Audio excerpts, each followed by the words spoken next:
bahwa Tuhan dapat bekerja dalam setiap musim dalam hidup kita. Dia bukan saja dapat bekerja ketika engkau berada di puncak gunung bicara keadaan baik, tapi dia juga dapat bekerja ketika engkau ada di lembah, ketika engkau berada di bawah musim yang namanya pencobaan, penderitaan, tantangan. Sama-sama bilang sama saya, Tuhan yang saya sembah bukan hanya ada di saat keadaan baik, tetapi terlebih lagi Dia ada ketika keadaan tidak baik. Coba yang percaya bilang amin dan kasih tepuk tangan di atas kepalamu. Haleluya. Mari sama-sama kita lihat Injil Matius 5 ayatnya yang keempat. Injil Matius 5 ayatnya yang keempat. Yuk sama-sama kita baca. 3, 2, 1 ya. Karena mereka akan, sekali lagi, karena mereka akan. Saudara nggak salah baca, saudara nggak salah lihat. Yesus bilang berbahagialah orang yang berduka cita karena mereka akan dihibur. Karena menurut Yesus keberkat itu, bahagia itu berbeda dengan menurut dunia. Saya kemarin iseng di sosial media saya yang followernya 1 miliar itu. Saudara yang belum follow tolong follow. Like, subscribe, tolong dibantu lah. Jangan minta fallback.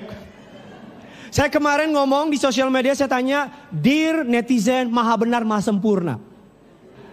Ya kan netizen kan kalau udah ngomong suka-suka moncongnya aja kan. Ya kan, Dear netizen, saya mau tanya, apa sih arti bahagia bagi kamu? Apa sih arti bahagia bagi kamu? Banyak yang jawab bahagia itu menggenggam tanganmu. Dasar jomblo. Ada yang bilang bahagia itu punya mobil, punya rumah. Masing-masing punya jawabannya. Tetapi bahagia dari versinya Yesus akan mengejutkan saudara. Mari kita lihat bahagia versi dunia. Bagi dunia, bagi budaya, dari sudut pandang budaya atau dunia, bahagia itu ketika segala sesuatu berjalan dengan lancar. Bagi kita, kalau segala sesuatu berjalan dengan lancar, bagi kita itu bahagia. Kan enak kan, kita punya bisnis lancar, kita punya karir lancar, kita PDKT, bukan dijawab kamu terlalu baik bagi aku. Ini dari ini banyak yang jomblo nih. Semua ketika segala sesuatu berjalan lancar, maka bagi kita itu bahagia. Tetapi kita lihat lagi bahagia yang kedua. Berbahagia ketika semua impian kita tercapai bagi dunia. Ketika our dream, kita mimpi jadi polisi. Dan ketika gede, kita jadi polisi. Bukan malah yang ditangkap polisi. Ketika kita mimpi pengen jadi dokter, ternyata kita jadi dokter. Itu yang disebut bahagia. Yang ketiga, bagi dunia, bahagia itu adalah definisi bahagia menurut dunia. Adalah ketika kehidupan kita bebas dari kesedihan, bebas dari duka cita. Itu menurut dunia. Tetapi Yesus datang dalam konteks sabda bahagia ini. Dia bilang bahagia begini. Dia bilang demikian. Bahagia menurut Yesus dalam konteks sabda bahagia adalah ketika kita mengalami keadaan sukar.